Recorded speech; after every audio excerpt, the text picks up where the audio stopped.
Hi, welcome to the Native Wildman channel. Your host, Sean Catfish Wilson, speaking here today.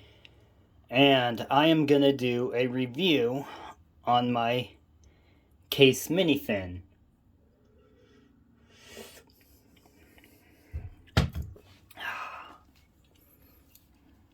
Okay, first of all, it has a stacked leather handle. It's got some nice jimping, not too aggressive. Doesn't leave any hot spots. I can cramp all my fingers on here and here. I mean, if you got big hands, I suppose you'll hold it like that. So, big hands, you're probably going to have a 3-finger grip on this. Dink hands like me, you can get a full grip. I mean, it sticks out in there a little. Size of the blade, you've got really good control of different types of cuts, different ways to hold it. I mean, for such a small knife, it's super comfortable in my hand. And I've used this knife, obviously, an awful lot. You can tell by all the fish scales on there. And the gunk, it's kind of starting to get a little pitted.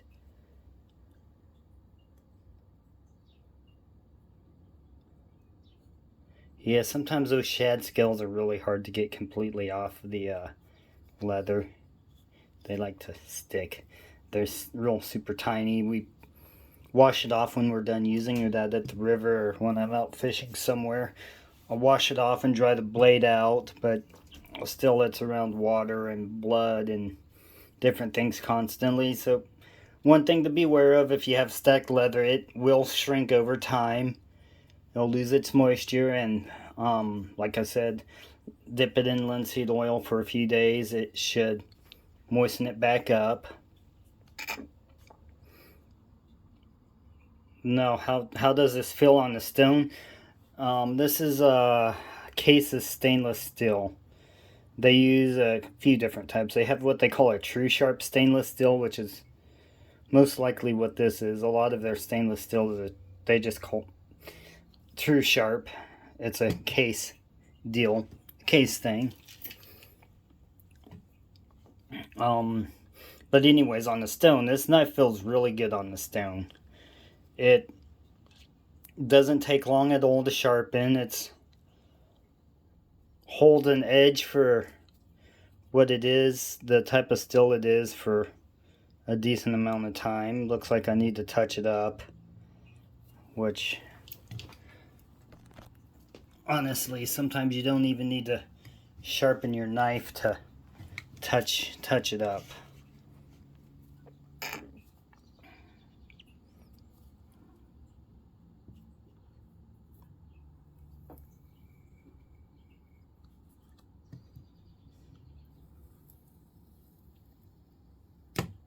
Oops, you don't want to do that. But that's because I'm trying to watch it through the camera and not keep my eyes on it.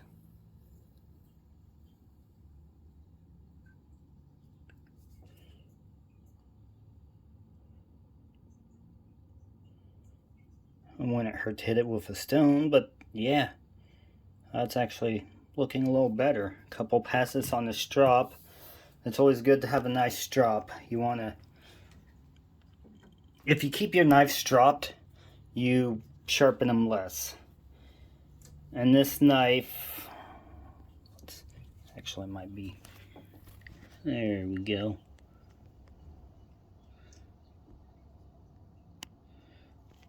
So there's a sharpening choil.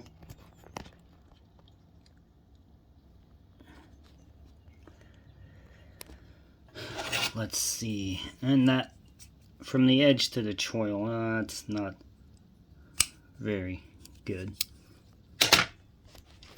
Example, I'd probably have to buy a new case mini fin to show you. I mean, you can see how well used this blade's been, all the scratches on it, and it definitely doesn't have any of the original factory grind on it. Which when I sharpen my knives, I don't sharpen them to get all the factory grind marks out. Initially, it'll happen over time. I don't see the point in wasting metal just to make your edge look pretty.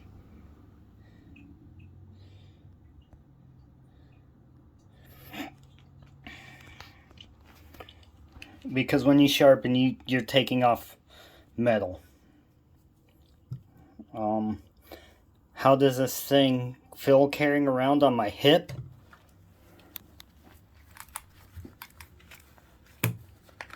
Let's see. Got my belt loosened up this time so I can actually show you my sheath. This is really comfortable. Comfortable carrying. It's definitely not gonna accidentally fall out. This button snaps pretty sturdy. Case did a phenomenal job on this sheath. I love Case's leather sheaths.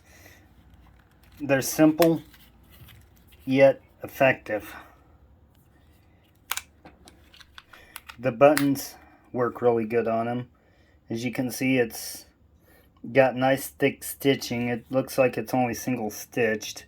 It's got a rivet there, also helping to hold it together.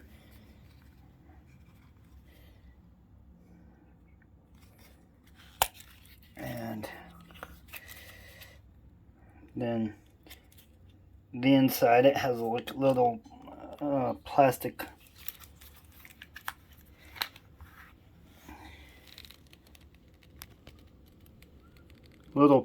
liner. You can, oh, it's hard to see, whatever. It's hard to see, but it has a little plastic liner in it to help kind of hold form. It doesn't really, I would say it doesn't need it, but I don't know. I like it. I like the sheath. I'm not going to complain one bit about the sheath on the from Case, because they do a phenomenal job on that sheath for a production knife. For a production knife, yeah. Excuse me, too much whiskey. For a production knife, they do real well. I really like how they have the I think these are aluminum bolsters, and then I'm not sure what material this yellow, or not yellow, orange stuff is, but looks like it might be cracking a little. And then they did kind of round that off there. And I mean, it's a basic handle shape, but they did really good fit and finish. The stacked leather was nice and tight, but the accents with that bright burnt orange color with the different layers on it, and this black, then the aluminium, then black, then you got your brown leather, and it goes back to bloop, bloop, bloop, and then back again. Yeah, I like that. That's pretty cool. Really cool. Really good design. It's super comfortable in the hand.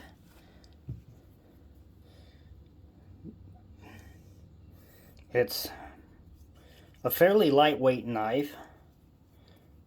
I'm gonna assume it's full tang. It's a hidden full tang, because somewhere on here there's, like, they got it, have a pin in it somewhere.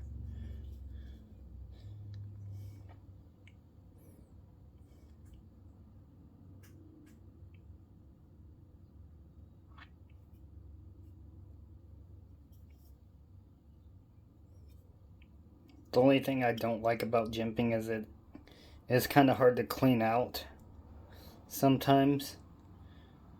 But being stainless steel, I'm not too worried about it rusting, as long as I get the majority of the nasty looking gunk off of it. I mean, I primarily use it to cut wood, or mainly fish bait. Cut a lot of fish bait with it. And this thing going through fish bones works really nice. It handles up to, I go up to around 1,000 grit on all my knives. I don't do anything less than 1,000. So it's up to my Arkansas 1,000 grit stone that I have.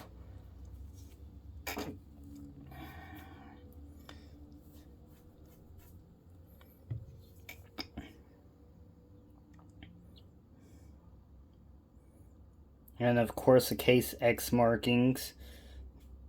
I'm not an expert of what they mean, but they do have a meaning. It tells you what year you bought it.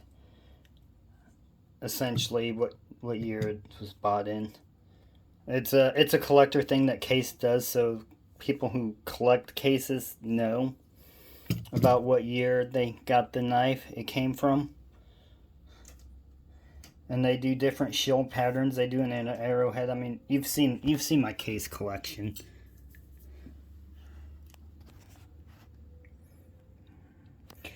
And would I recommend this knife? 100%. If you're looking for a small pokey knife that you can clean a deer with, yes, if I clean deer, I would trust this knife to skin a deer, to get a deer, do what I need. Clean fish, I've cleaned fish with it. Or if you just want a bait knife for fishing, definitely. It's around a $50 knife.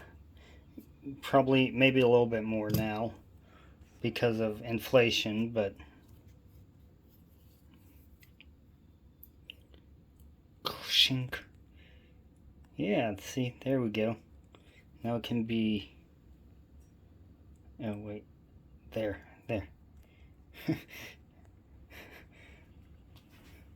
It's the sword in the stone. So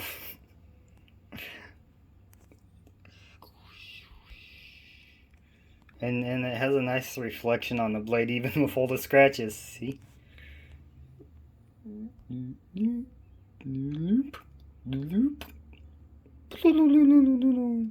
Okay, sound effects. I like to make sound effects, everyone. Sorry.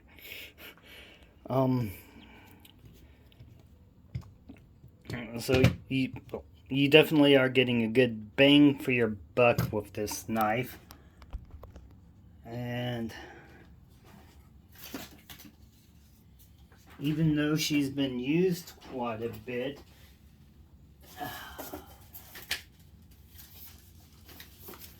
will it cut?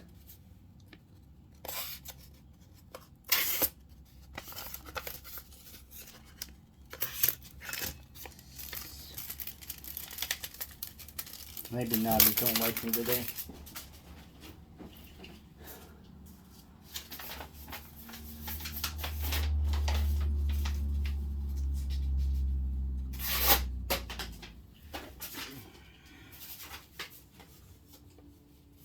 Yeah, I definitely need to take this knife to a stone, but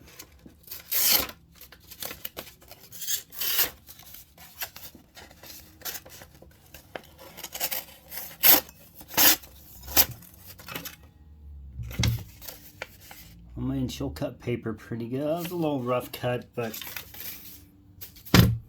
like I said, I use this knife all the times, quite a bit, really often, so.